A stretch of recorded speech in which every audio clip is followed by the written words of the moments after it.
When I was in middle school, I developed a huge crush on my class topper Shambhavi. She was soft-spoken, studious, and happened to be the only girl in class who spoke to me, rather reprimanded me once because she, being the class monitor, noticed me giggling while she was minding the class. That was the first time ever since I had gone to middle school that a girl had talked to me. My crush intensified with every passing day. I started intentionally giggling more often, just to notice my name written in her delicate handwriting on the blackboard would attract fatal beatings from our class teacher once in a while, which I forbore just for her. 2 weeks into my crush, a disaster happened. Our class teacher appointed a new class monitor, since the convict position of responsibility seemed to affect Shambhavi's performance in class. Unsurprisingly, the new monitor was none other than me.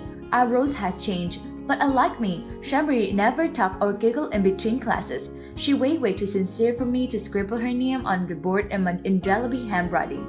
I missed the old days, and I wanted to speak to her, to get jaded by her, but none of that happened. 1 week into my new responsibility, I could not control my desire to speak to her, but apprehended that if I went toward the grid now, just took a special flaw to her, it would attract jest for all my friends. Half of my friends already knew that I liked to catch her attention. It said when you desperately was something, universe conspired to make it happen, and it did. The class teacher called and asked me to count everyone's attendance over the year and report it to him. As soon as I flipped through the pages of the attendance register, my face shone in ecstasy as though I found a treasure. Now, I had access to all the details about each and every student in the class, from address to the phone number, to even grandparents' name. I noted her phone number, hoping to convey my feeling over phone in private without any of my parents getting to know. That evening, at home, when my mother went for an evening walk, I pursued my year-long ambition. Jittery, I dialed her number, waited for a few seconds until I started ripping. Every sensitive ring pounded my heart until it became so loud that I started whopping. Shambhavi picked up the phone. Her sing-song and voice unchained a series of sweet hello-insists with my heartbeat. No matter what I planned, I could not number a thing. After hearing her 4 to 5 hellos, I put the receiver of the phone down and sighed.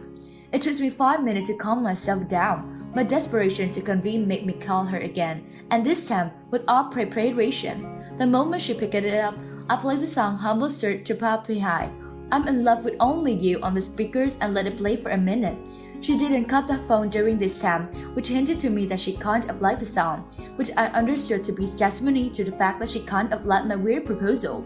This time, I was not wobbly. This time, I was not nervous. The fact that she stayed on the phone all the while was the reason for my sudden confidence. I stopped the song. A serious silence followed, and I could hear her breath. It was the moment of claiming my crush. Even before I could say anything, she bombarded me. Who the hell is this? I have a caller ID, I have noted this number, and now I'm going to complain to the police right away. I started shivering. Bed of sweat rolled down from my head, drenching the phone receiver in it, while my body experienced a full-throat earthquake.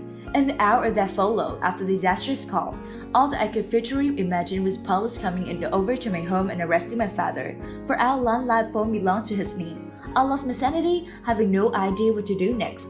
I called bare ranges at that moment when my heartbeat went hairway. For all I could think of a lunch was a bunch of police officers with 2 hands cuffed, one small and one big, to tie up both the son and the father. Me for fulfilling this muscular crush, him for providing me the mood to do that. I nervously stood in front of the closed door, heard the doorbell ring for a couple of times, and then, with utmost caution, I opened the door. I saw my father weary from my office standing there, but extremely annoyed what took you so long took on his face. Before he could say anything, I grabbed him by his sleeve, asked him to drive both of us as far as he could, but before I could pester him anymore to come along with me, the phone rang. My father rushed in toward the phone, despite my reckless attempt at stopping him. I picked up the phone while I could only sharply mutter to myself, "Dad, don't! It must be police!" He didn't listen. "Harsh, it's for you. It's your classmate Shambhavi," my dad said a moment later, surprised I'm receiving a call from a girl for the first time in my life. Embarrassed for 2 reasons now. I wonder whether Shambhavi figured that it was I on the phone that time, whether she, as a monitor, had noted down my number too. I, frightened and curious, grabbed this receiver and said a mud hello. All I could hear was the song. If Josie burned your tongue, why should I bother playing on the other side?